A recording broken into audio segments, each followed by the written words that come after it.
Panorama group, जो सोचता है वो करता है।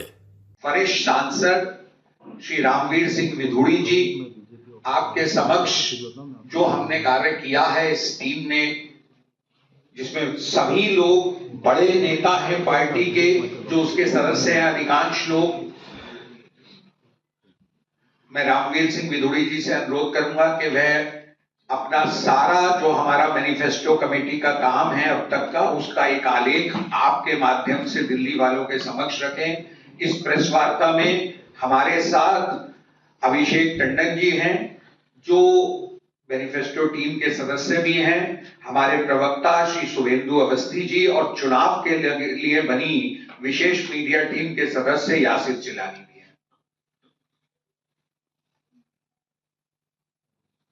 दिल्ली प्रदेश भारतीय जनता पार्टी मीडिया के प्रमुख आदरणीय श्री परवीन शंकर कपूर जी, श्री अभिषेक टंडन जी, श्री शुभेंदु जी, यासिर भाई, सभी मीडिया के सम्मानित साथियों, 18 नवंबर से हमने अपना मैनिफेस्टो बनाने का कार्य शुरू किया। पहली बैठक 28 नवंबर को मेरे निवास स्थान पर संपन्न हुई। कमेटी के सभी माननीय सदस्य उपस्थित रहे और उसके बाद कमेटी के सभी सदस्यों के साथ 5 बार और बैठकें हुई। कुल बैठकें 6 हुई। 5 दिसंबर को कमेटी के सभी मेंबर्स ने एनडीएमसी के कन्वेंशन सेंटर में दिल्ली की अलग अलग आरडब्ल्यूएज के साथ प्रातः 10 बजे से लेकर रात 7 बजे तक बैठकें की। दिल्ली के अनेक मुद्दों के बारे में उनसे सुझाव प्राप्त किए, उनको बोलने का अवसर दिया गया और हम सभी ने जो सुझाव उनकी ओर से आए थे उनको नोट भी किया और उनकी रिकॉर्डिंग भी की। 6 तारीख को अलग अलग दिल्ली के अंदर जो इंडस्ट्रियल एरियाज है, उनकी चाहे आरडब्ल्यूएज है चाहे फेडरेशन है, उनके साथ बैठक doctor B R. Ambedkar International Centre में आयोजित की गई और 4 घंटे तक उनके साथ हमारी बैठक चली। उस बैठक में भूतपूर्व केंद्रीय मंत्री श्रीमती मीनाक्षी लेखी, श्री परवीन शंकर कपूर जी, श्री अभिषेक टंडन जी उपस्थित रहे और 7 तारीख को हमने सभी जिलों में मैनिफेस्टो वैन को दिल्ली प्रदेश भारतीय जनता पार्टी के कार्यालय से रवाना किया। पार्टी के राष्ट्रीय उपाध्यक्ष और दिल्ली के प्रभारी आदरणीय वैजयंत जय पांडा जी और दिल्ली प्रदेश भारतीय जनता पार्टी के अध्यक्ष आदरणीय श्री वीरेंद्र सदेवा जी के नेतृत्व में ये कार्य संपन्न हुआ। उसके बाद अलग अलग क्षेत्रों में, जैसे साकेत है, बसंत कुंज है, उनकी अनेक आरडब्ल्यूएज हैं, उनके साथ बैठकें हुई। 40 बैठकें एनडीएमसी के कॉन्फ्रेंस हॉल में, कन्वेंशन सेंटर में अलग अलग वर्गों के साथ आयोजित की गई। और इन बैठकों में समिति के लगभग सभी सदस्य उपस्थित रहे। संघ बैठक हुई, उनसे सुझाव प्राप्त किए और बैठक में त्रस्त है कि मीडिया माध्यम से मिले। हमें कल तक 60,754 सुझाव मिले, जिन्हें सबको सूचीबद्ध किया जा रहा है। ये जो 70 विधानसभा क्षेत्रों में जो हमारी वैन गई थी अलग अलग क्षेत्रों में, ये 60,754 सुझाव हमें मोबाइल वैन्स के माध्यम से प्राप्त हुए हैं। जैसे मैंने आपको बताया कि अभी तक कल शाम तक 1,04,322 सुझाव प्राप्त हुए हैं। इसकी जानकारी मैंने आपको दी है कि भाई अलग अलग वर्गों के साथ हमारी बैठकें हुई हैं। दिल्ली में हर तरफ एक नारा गूंज रहा है, अब नहीं सहेंगे, बदल कर रहेंगे। ये सब तरफ जहां जहां हमको जाने का मौका मिला, क्योंकि पूरे प्रदेश में हम सभी मैनिफेस्टो कमेटी के मेंबर्स को जाने का अवसर प्राप्त हुआ, और इसके साथ साथ हमने जो एक और व्यवस्था की थी, हमारी पार्टी के जो वरिष्ठ कार्यकर्ता हैं सभी के कोई जिम्मेवारी दी कि एक पार्लियामेंट सीट पे वो हर विधानसभा में जाकर अलग अलग वर्गों के साथ बैठकें करेंगे। नई दिल्ली की जिम्मेवारी श्री सतीश उपाध्याय जी को दी गई थी, प्रदेश के पूर्व अध्यक्ष हैं। चांदनी चौक की जिम्मेवारी श्री विजय गोयल जी को दी गई थी। साउथ दिल्ली की जिम्मेवारी श्री कैलाश गहलोत जी को दी गई थी। नॉर्थ वेस्ट की जिम्मेवारी डॉक्टर नीतू दबास को दी गई थी। ईस्ट दिल्ली की जिम्मेवारी डॉक्टर हर्षवर्धन जी को दी गई थी। वेस्ट दिल्ली की जिम्मेवारी श्री परवेश वर्मा जी को दी गई थी, और नॉर्थ ईस्ट की जिम्मेवारी श्री अजय महावर जी को दी गई। इन्होंने अलग अलग विधानसभा क्षेत्रों में जाकर अलग अलग वर्गों के साथ बैठकें की, उनके सुझाव प्राप्त किए, और इसके अलावा हमारे जो जिले के सभी अध्यक्षगण हैं, उन्होंने मोर्चों के साथ और अलग अलग प्रकोष्ठों के साथ अलग अलग वर्गों के साथ मंडल स्तर पर भी बैठकें की।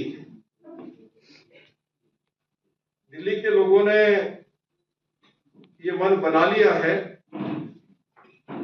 इस बार दिल्ली में बदलाव होगा। दिल्ली के लोग पीने के पानी को लेकर,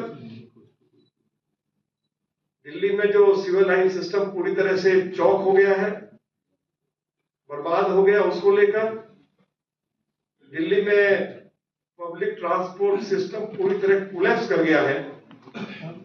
और पहले भी जानकारी हमने मीडिया को दी थी कि अरविंद केजरीवाल की सरकार पिछले 10 सालों में डीटीसी के लिए एक बस नहीं खरीद पाई। लगभग 1600 इलेक्ट्रिक बसें श्री नरेंद्र मोदी जी की सरकार की ओर से दिल्ली वासियों के लिए मुफ्त उपलब्ध कराई। अरविंद केजरीवाल जब दिल्ली के मुख्यमंत्री बने तो डीटीसी के पास 6,500 बसें थी। वे घटकर 2500 रहेगी, और वे भी आउटडेटेड है। सुरक्षा की दृष्टि से उनको दिल्ली की सड़कों पर उतारा नहीं जा सकता है। दिल्ली सरकार के हॉस्पिटल्स की स्थिति बहुत दयनीय है। दिल्ली के अंदर पिछले 10 सालों में अरविंद केजरीवाल की सरकार ने कॉलेज नहीं खोला, कोई एक हॉस्पिटल नहीं बनाया, कोई एक नया फ्लाईओवर नहीं बनाया, कोई एक नया स्कूल नहीं खोला। लगभग 76 स्कूल्स को बंद कर दिया गया। डीटीसी के लिए मैंने आपको जानकारी दी कि डीटीसी के लिए कोई एक बस खरीद नहीं पाए। पूरे दिल्ली में विकास के कार्य पूरी तरह से बंद है, और दिल्ली की क्योंकि सड़कें जो हैं बुरी तरह से टूटी फूटी पड़ी हैं, सड़कों के ऊपर गड्ढे हैं। लंदन और पेरिस जैसी सड़कें बनाने का वायदा अरविंद केजरीवाल की सरकार ने दिल्ली के लोगों से किया था, लेकिन यदि आप पीडब्ल्यूडी की सड़कों को देखेंगे तो उन पर धूल उड़ती है। जब वाहन चलते हैं तो गड्ढों से जो धूल उड़ती है तो PM2.5 सबसे ज्यादा उसी से जनरेट होता है। और सुप्रीम कोर्ट ने इस बात को स्वीकार किया है कि दिल्ली यदि आज दुनिया की सबसे ज्यादा प्रदूषित राजधानी है तो उसके दो मुख्य कारण हैं कि दिल्ली की सड़कें टूटी फूटी पड़ी है, उनके ऊपर गड्ढे हैं, धूल उड़ती रहती है। और दूसरी बात, सुप्रीम कोर्ट ने स्वीकार की है कि दिल्ली में जो पब्लिक ट्रांसपोर्ट सिस्टम पूरी तरह कोलैप्स कर गया और दिल्ली की सड़कों पर डीजल पेट्रोल की गाड़ियां बहुत आ गई, तो डीजल पेट्रोल की गाड़ियों से भी दिल्ली प्रदूषित होती है। तो लोगों ने अब ये मन बना लिया है कि दिल्ली को अब और बर्बादी से बचाना है और दिल्ली में भारतीय जनता पार्टी की सरकार को लाना है, जिससे कि दिल्ली मोदी जी का जो सपना है एक वर्ल्ड क्लास सिटी बन सके। जब दिल्ली में डबल इंजन की सरकार होगी, केंद्र में भी मोदी जी की सरकार, दिल्ली में भी मोदी जी की पार्टी की सरकार, तो दिल्ली देश की वर्ल्ड क्लास सिटी बनेगी। अब तो अरविंद केजरीवाल हर रोज एक ही बहाना करते रहते हैं, मुझे एलजी काम नहीं करने दे रहे, मुझे प्रधानमंत्री काम नहीं करने दे रहे, मुझे गृह मंत्री काम नहीं करने दे रहे।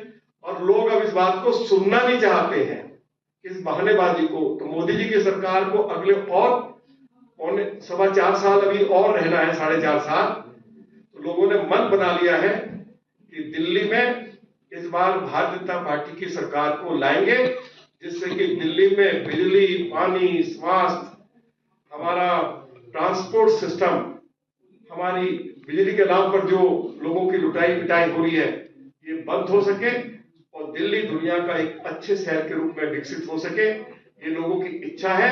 और फरवरी में अरविंद केजरीवाल की पार्टी की सरकार जाएगी, भारतीय जनता पार्टी की सरकार आएगी, ऐसा फीडबैक हमें दिल्ली के लोगों से मिला है। आप सभी का बहुत बहुत धन्यवाद। जब हम विदुरी जी दिल्ली के लोगों के बीच जा रहे थे तो एक आवाज आ रही थी, सरकार बदलो, दिल्ली बदलो। आपके कोई प्रश्न? केजरीवाल सरकार ने 23 दिनों में 4 बड़ी घोषणाएं की हैं। आप लोग मुफ्त की रेवड़ी मुद्दा पहले ही बनाते रहे, लेकिन विधानसभा चुनाव में हमेशा आम आदमी पार्टी पिछले 2 बार से जीतती रही है। आप लोग चूकते रहे, जबकि सांसद आपके हमेशा जीतते रहे। तो जो मुफ्त की योजनाएं हैं, इसको आप घोषणा पत्र में कैसे समायोजित करेंगे? क्या कुछ रहेगा? देखिए, मैं 2 बातें स्पष्ट कर देना चाहता हूँ जी, और अथॉरिटी के साथ कह रहा हूँ कि दिल्ली में यदि अरविंद केजरीवाल ये कह रहे हैं कि वो दिल्ली के लोगों को 20,000 लीटर मुफ्त पीने का पानी उपलब्ध करा रहे हैं, पहली बात तो दिल्ली के लोगों को पीने का पानी मिल नहीं रहा। हम लोग इस योजना को जारी रखेंगे, इसमें कोई किसी तरह की कटौती नहीं होगी। ये कोई अरविंद केजरीवाल की कोई अपनी उनकी घर की योजना नहीं है, सरकार की योजना है और हम इसको जारी रखेंगे। महिलाओं के लिए जो मुफ्त ट्रांसपोर्ट की व्यवस्था उन्होंने की है, दिल्ली सरकार के पास बसें ही नहीं है, महिलाएं बेचारी बस स्टैंड पर खड़ी रहती हैं, इनको गालियां निकालती रहती हैं। तो हम दिल्ली के लिए कम से कम 10,000 इलेक्ट्रिक बसें लेकर आएंगे।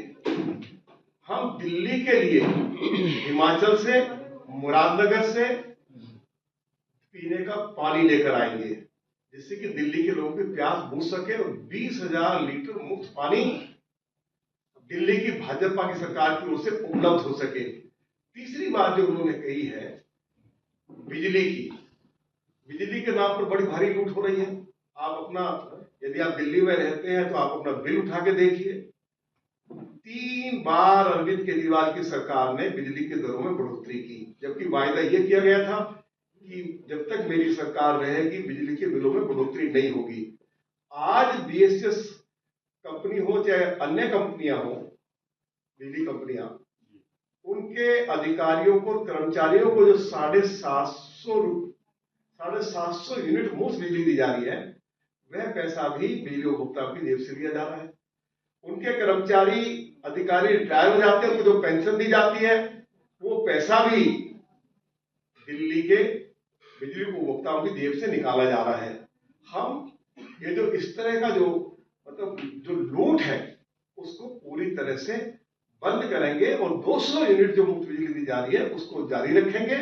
लेकिन जो बहुत अनाप शनाप बिजली के बिल आ रहे हैं उसको न्याय संगत करेंगे। और आपको एक जानकारी और भी दे दें कि यदि आज दिल्ली के लोग जिनके पास 200 गज या 200 गज से बड़ा प्लॉट है, यदि वो अपना घर बनाते हैं तो अरविंद केजरीवाल की पार्टी की सरकार डेवलपमेंट चार्ज के नाम पर यदि 200 मीटर का प्लॉट है तो 4 लाख रुपया आपसे पानी के कनेक्शन के लिए डेवलपमेंट चार्ज लेंगे। यदि कमर्शियल मीटर है तो आपसे 6 लाख रुपया। और जैसे जैसे प्लॉट की वो बढ़ता जाता है उसका साइज तो इसका जो उसकी दरें भी जो है वो बढ़ती चली जाती है। तो हम ये डेवलपमेंट चार्जेस के नाम पर दिल्ली के लोगों को लूटा जा रहा है, इस लूट को बंद करेंगे। 200 गज से नीचे जो लोग बिजली का पानी का कनेक्शन लेते हैं, सीवर का कनेक्शन लेते हैं, उनके लिए भी वही व्यवस्था होगी जो 200 गज से नीचे के लोगों के लिए है। ये भी जानकारी मैं आपको देना चाहता हूं। अब सवाल ये है, हम अरविंद केजरीवाल से पूछना चाहते हैं कि 2024 का जब बजट आया 2024-25 का, तो उसमें ये प्रोविजन रखा गया था कि दिल्ली की सभी महिलाओं को 1,000 रुपए हर महीने पेंशन दी जाएगी और 2,000 करोड़ रुपया उस बजट में प्रावधान किया गया